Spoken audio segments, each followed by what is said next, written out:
Good morning, students. There is some doubt regarding static friction, sliding friction, and rolling friction in physics, unit number 12, that is a friction. So, today we are going to have a brief discussion regarding static friction, sliding friction, as well as rolling friction, and what are the differences between these three major frictions. So today we will discuss it briefly, बहुत उसको अच्छे से explain करेंगे ताकि आप सभी के दिमाग में वो इजीली फिट हो जाए. So we will start with the static friction. We will go through the definition. Static friction, the force required to overcome friction at the instant an object starts moving from rest is a measure of static friction. अभी इसको सीधे साधे तरीके से मैं समझा दूं तो ये बोल रहा है द फोर्स रिक्वायर्ड, जिस फोर्स की हमें जरूरत है टू क्या करने के लिए, ओवरकम फ्रिक्शन, फ्रिक्शन को ओवरकम करने के लिए एट द इंस्टेंट, किसी एक वक्त पर, at a instant means on that point, अगर 5:04 पे तो उसी इंस्टेंट पे on the same time N object start moving, जब ऑब्जेक्ट मूव करना स्टार्ट कर दे फ्रॉम रेस्ट पोजीशन, जब वो रेस्ट पोजीशन में हो और तुरंत मूव करना स्टार्ट कर दे, तब तक जो फोर्स चाहिए उस फोर्स को हम स्टैटिक फ्रिक्शन बोलेंगे. ठीक है, चलो डेफिनेशन तो हमने एक्सप्लेन कर दी. We will further move with the diagram. So here you can see a box. एक बॉक्स है जिसका कुछ वजन है, we don't know how much, but that box is been placed on a ground surface. एक ground surface के ऊपर एक बॉक्स रखा हुआ है और वो बॉक्स वजन में है. It is having a weight and one of you or all of you, यहाँ पे कोई लड़का खड़ा हुआ है and what he is doing, he is pushing that box. अब वो उस बॉक्स को पुश कर रहा है, he is applying a force. अभी मान लीजिए बच्चे का वजन है 40 किलोग्राम. कितना है? 40 केजी बच्चे का वेट है और बॉक्स का वजन है 70 किलोग्राम. कितना है? 70 किलोग्राम. तो बच्चा बॉक्स को जैसे ही धक्का मारेगा तुरंत ही वो खिसकना स्टार्ट हो जाएगा? No, a box will not move. तो बच्चा फोर्स लगा रहा है, 40 किलो ही वजन है, 70 किलो को हिलाना है, तो it requires energy, it requires force. उसको फोर्स जनरेट करना पड़ेगा, जमीन के ऊपर ग्रिप बनानी पड़ेगी, उसके पैर ना फिसल जाए इसलिए. तो अभी वो ग्रिप बना के टोटल पूरा एनर्जी जनरेट कर रहा है और बॉक्स को धक्का मार रहा है. He is pushing a box very hard. The box will not move at some instant, कुछ वक्त तक बॉक्स हिलेगा नहीं. Yes or no? No. Yes. अभी बॉक्स हिल ही नहीं रहा, वो एनर्जी लगाए जा रहा है, लगाया जा रहा है, बॉक्स इज नॉट मूविंग. तो ये सारी एनर्जी जो ये लड़का या लड़की लगा रहे हैं बॉक्स के ऊपर, वो जा कहाँ रहा है? तो वो एनर्जी जा रही है बॉक्स और ग्राउंड के बीच में, जो रूट्स और थ्रूज है ना उसमें. अभी आप बोलोगे सर रूट्स क्या है और थ्रूज क्या है? ये जो टेकरी है ना, बड़ा सा पहाड़ है, उसको हम बोलेंगे रूट, उसको हम बोलेंगे रूट. और ये जो नीचे गड्ढा बन रहा है इसको हम बोलेंगे थ्रू, इसको हम बोलेंगे रूट और इसको हम बोलेंगे थ्रू. ठीक है, तो ये जो रूट है, जो टेकरी है, वो बक्से के थ्रू में फिट हो जाएगी. फॉर एग्जाम्पल मैं यहाँ पे आपको अच्छे से फिगर दिखाता हूँ. ये मैं बॉक्स का है ना, ये बॉक्स का सबसे छोटा सा पार्ट है, उसको मैं माइक्रोस्कोप से देख रहा हूँ. किस चीज से देख रहा हूँ? माइक्रोस्कोप से उसको बड़ा बड़ा बड़ा बड़ा बड़ा बड़ा करके देख रहा हूँ. So at the last you will see thrusts and roots over a surface. जब इसको आप सबसे बेसिक सरफेस को आप माइक्रोस्कोप से बड़ा बड़ा बड़ा बड़ा करके देखते जाओगे, सो एट द लास्ट आपको रूट मतलब कुछ ऊपर पार्ट, कुछ नीचे पार्ट, ऊपर पार्ट, गड्ढे और टेकरिया, ऐसा कुछ दिखाई देगा सबसे लास्ट में जब जूम करके थक जाओगे तब. Yes or no? Yes. Now अभी जो ग्राउंड सरफेस है उसके पास भी रूट्स और थ्रू है, मतलब टेकरी और गड्ढे हैं, यस। और ये बॉक्स के पास भी रूट्स और थ्रूस है, मतलब उसके पास भी गड्ढे हैं। तो अभी ये यहाँ हो क्या रहा है कि the surface, ground surface having roots and thrusts, तो ये इसके रूट थ्रूस और इसके रूट थ्रूस परफेक्टली एक दूसरे के ऊपर बैठ जाएंगे। जैसे पेन है, तो इसको मान लीजिए कि ये है रूट, और इसमें जो गड्ढा है उसको मान लीजिए थ्रू। तो मान लीजिए ये टेबल का बॉटम सरफेस है और ये जमीन का ऊपर वाला सरफेस है। तो जब भी टेबल वजन से है, इसीलिए ये गड्ढा इस टेकर के ऊपर बैठ जाएगा और फिट हो जाएगा। तो in the same way this box trough and ground root matches each other, वो एक दूसरे के साथ मैच हो जाते हैं, और मैच हो जाने की वजह से they will perfectly fit over each other, एक दूसरे के ऊपर परफेक्टली फिट हो जाते हैं। कुछ परफेक्टली फिट होते हैं, कुछ परफेक्टली फिट नहीं भी होते। और ऐसा भी होता है कि रूट के ऊपर रूट आ गया, ढक्कन के ऊपर ढक्कन आ गया और पेन के ऊपर पेन आ गया, ये भी होता है, क्योंकि बहुत सारा सरफेस है। कौन सी सरफेस कैसे फिट बैठी वी डोंट नो। और इन्हीं सब फिटिंग के चक्कर में फ्रिक्शन प्रोड्यूस हो जाता है, क्योंकि एक बार कोई चीज उसके ऊपर बैठ गई, टू ओवरकम दैट, उसको तोड़ने के लिए you have to apply force. तो अभी आप समझो, ये बच्चा जो भी फोर्स लगा रहा है वो हजारों करोड़ों गड्ढों और टेकरियों के बीच में अटका हुआ है, यस और नो? यस। तो अभी आप देखिए, ये ऐसा गड्ढा है, so when he is applying a little force, वो थोड़ा सा खुल रहा है, यस। और ज्यादा फोर्स लगा रहा है और खुल गया, और लगा रहा है, इट इज ओपनिंग। और जब वो टिप पे होगा ना, तो अंटिल अ टिप, जब तक ये बक्सा हिल नहीं रहा, जब तक ये बक्सा is not moving, a box is not moving, a body is not moving, at that instant, उस वक्त तक जो भी फोर्स लग रहा है, उस फोर्स को हम स्टैटिक फ्रिक्शन कहेंगे। समझ रहे हो? Once the box is been moved, 1 centimetre या 1 इंच भी वो बक्सा खिसक गया, तो उसके बाद उसके ऊपर जो फ्रिक्शन लग रहा है वो स्लाइडिंग फ्रिक्शन हो जाएगा, it will converted into sliding friction. अभी वो स्टैटिक फ्रिक्शन नहीं है। स्टैटिक फ्रिक्शन सिर्फ रुकी हुई चीजों पे ही लग सकता है। If a body is steady, then the friction applied over a body is static friction. Is it clear? Yes. So until and unless box does not start to move, till then whatever force is been applied, that force will be considered as static friction force. उसको हम static friction force ही बोलेंगे। So I think static friction is been cleared. Yes or no? ये roots और through को याद रखिएगा, because sliding friction में और एक बार इस चीज का इंट्रोडक्शन होगा। Yes or no? So until and unless, फिर से definition, the force required to overcome friction, friction को ओवरकम करने के लिए जो भी फोर्स चाहिए, एट द इंस्टेंट, उसी वक्त तक, instant means up to the point, at the instant an object start moving, वो हिले उससे पहले तक जो भी फोर्स हम लगा रहे, फ्रॉम रेस्ट, रुका हुआ है, तभी it is a measure of static friction. तो उसको हम स्टैटिक फ्रिक्शन बोलेंगे। So I think static friction is very well clear to you all, but still you have any doubt, you can comment it below. और आप बोलोगे sir ये roots और throughs सभी सेम साइज के होंगे? नो, हर surface पे, हर सेंटीमीटर पे, हर मिलीमीटर पे रूट्स और थ्रूज की साइज बदलती जाती है।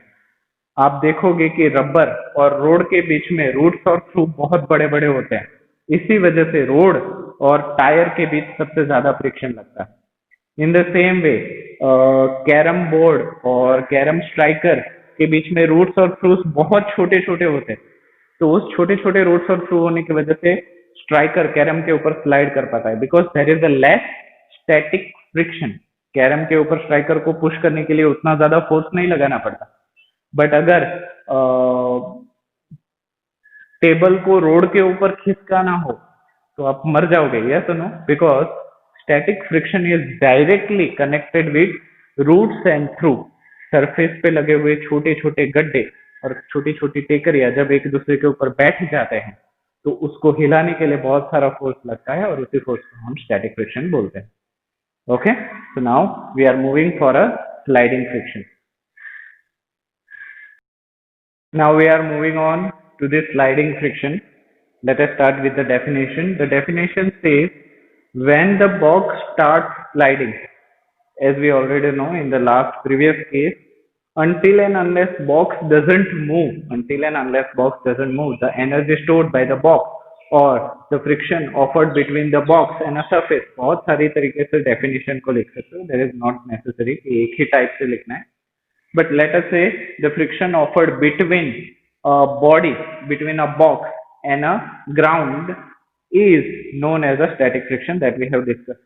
तो यहाँ पे क्या बोल रहे हैं कि after sliding the box has started moving. एक धक्का दे रहे हो once it is started moving, once they start sliding, the contact point on its surface do not get enough time. जो contact points है, जो roots and throughs हैं, उनको एक दूसरे के ऊपर बैठने का वक्त नहीं मिलता. ऐसे सरक रहा है. फॉर एग्जाम्पल ये मेरा पेन और वो है, अगर ये ढक्कन है उसको मैं कंटिन्यूसली स्लाइड करता रहूं तो इस पेन को इसके ऊपर बैठने का वक्त ही नहीं मिलेगा, यस और नो. तो वो वक्त ही नहीं मिल रहा तो प्रॉपर फिटिंग नहीं आ रही, और प्रॉपर फिटिंग नहीं हो रही तो फ्रिक्शन भी कम लग रहा है. So when a box starts sliding on the contact points on its surface do not get enough time, उनको enough time नहीं मिल रहा to lock into the contact points on the floor के साथ contact points में fix बैठने के लिए, lock होने के लिए वक्त नहीं मिल रहा. so it is smaller than static friction. इसी वजह से sliding friction static friction से छोटा है. because when a box started moving, अभी वो move करना start कर दिया तो वो क्या कह रहा है, सारे रूट्स और थ्रू के ऊपर से घिस के जा रहा है, यस और नो. तो अभी और एक चीज हम देखेंगे, अगर रूट्स और थ्रू घिस के एक दूसरे के ऊपर जा रहे हैं तो वो सारे रूट्स और थ्रूस वो सारे छोटे नहीं होते जाएंगे. फॉर एग्जाम्पल ये हो गया थ्रू और ये हो गया थ्रू. अभी ये दोनों एक दूसरे के ऊपर बैठ नहीं रहे, एक दूसरे के ऊपर घिस रहे हैं. अगर घिस रहे हैं तो पीरियोडिकली थोड़े वक्त के बाद ये भी छोटा हो जाएगा, यस और नो, और थोड़े टाइम के बाद ये भी छोटा हो जाएगा. थ्रू भी छोटा हो गया और रूट भी छोटा हो गया, यस और नो. तो मान लीजिए किसी चीज को आप कंटिन्यूसली घिस रहे हो तो वो बाद में स्मूथ हो जाएगी, उसके बाद उसके ऊपर फ्रिक्शन कम लगेगा. For example, for a long period of time you are driving a one vehicle, एक ही vehicle बरसों से सालों से चला रहे हो तो you will see the surface of your tyre का जो outer surface है वो smooth हो गया है, और उसके smooth होने की वजह से when you are applying a brake, जब आप ब्रेक लगाते हो तो आपकी गाड़ी रुकती नहीं है, स्लाइड कर जाती है, yes or no, it is sliding. Why? Because you have reduced sliding friction. आपने स्लाइडिंग फ्रिक्शन को कम कर दिया है. कैसे? जो आपके पास रूट्स और थ्रू थे उसको आपने घिस के छोटे कर दिए हैं. So that is how sliding friction is always lesser than static friction. Static friction से स्लाइडिंग फ्रिक्शन कम होगा. स्लाइडिंग फ्रिक्शन को भी और कम करना है so you have to apply continuous rubbing. अगर आप कंटिन्यूस उसको घिसते रह रहे हो तो आपकी दोनों सरफेस डैमेज हो जाएगी. फॉर एग्जाम्पल, अगर आप अपने टेबल को टाइल्स के ऊपर घिसते हो तो टेबल का बॉटम खराब नहीं होता, बट अगर वही टेबल को आप रोड के ऊपर घिसोगे 1 किलोमीटर तक तो आपके टेबल के नीचे की हालत क्या हो जाएगी, yes or no. So in the same way sliding friction works. Is it easy? So sliding friction is always lesser than static friction. Why? क्योंकि the contact points are not getting enough time, उनको enough time नहीं मिलता एक दूसरे के ऊपर बैठने के लिए, और बैठ नहीं सकते, इसीलिए sliding friction लग रहा है. So I hope sliding friction is also clear to you all. फिर भी क्लियर नहीं है कमेंट कीजिए, कहाँ पे डाउट है मुझे मेंशन कीजिए कि सर यहाँ इस पॉइंट पे मुझे ये समझ नहीं आ रहा, so I will clarify it again. Okay, so moving for a rolling friction. Moving on to rolling friction. So we will again start with the definition. What rolling friction says? When one body rolls over the surface, जब कोई एक body दूसरे के ऊपर role होता है, it is moving, घूम रहा है दूसरे सरफेस के ऊपर, another body, the resistance to its motion, तो आगे बढ़ते वक्त उसको जो भी रेजिस्टेंस लग रहा है, रेजिस्टेंस टू इट्स मोशन, जो मोशन को रोक रहा है, that is called rolling friction. बड़ा ही सिंपल सा डेफिनेशन है, it is been over.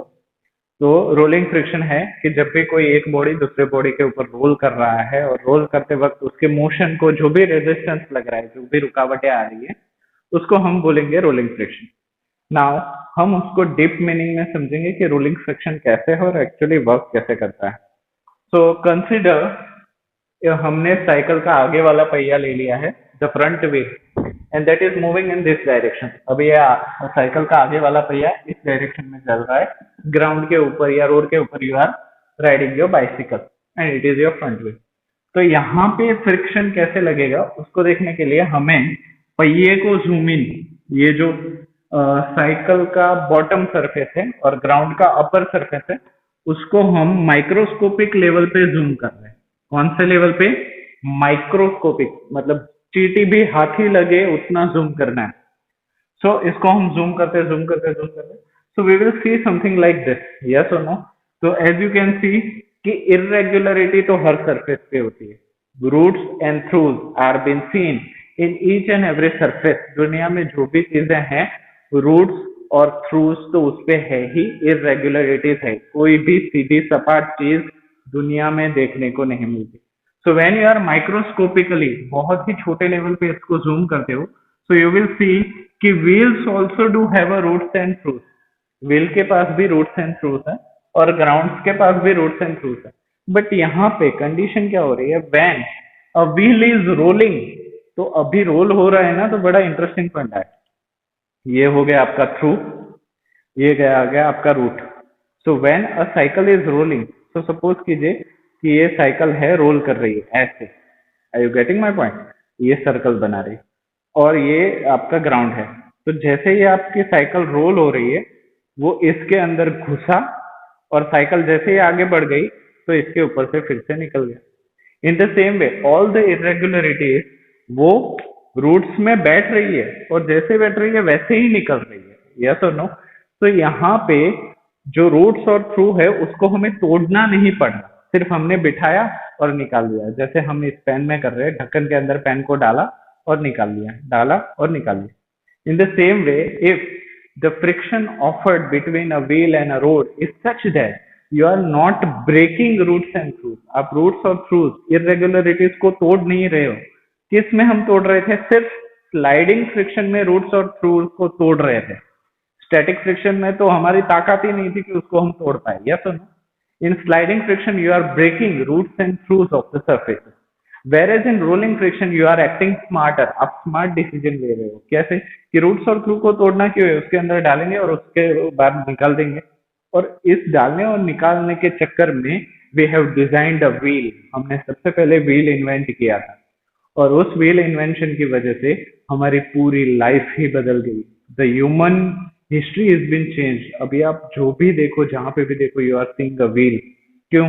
Because it reduces the maximum friction offer. वो हो सके उतना फ्रिक्शन कम कर देता. बट स्टिल अगर सारा ही फ्रिक्शन अगर कैंसिल हो रहा है, तो एक बार साइकिल को पैडल मारा तो वो कंटिन्यूस किलोमीटर तक चलना चाहिए. But it does not. कुछ टाइम के बाद रोलिंग फ्रिक्शन भी कम हो जाता है. After some time rolling body stop. क्यों स्टॉप हो जाती? क्योंकि कुछ irregularities, some of the regularities are like a shape of a foot. आपका पैर जैसा है ना, उसी शेप का रूट होता है और उसी शेप का थ्रू होता है.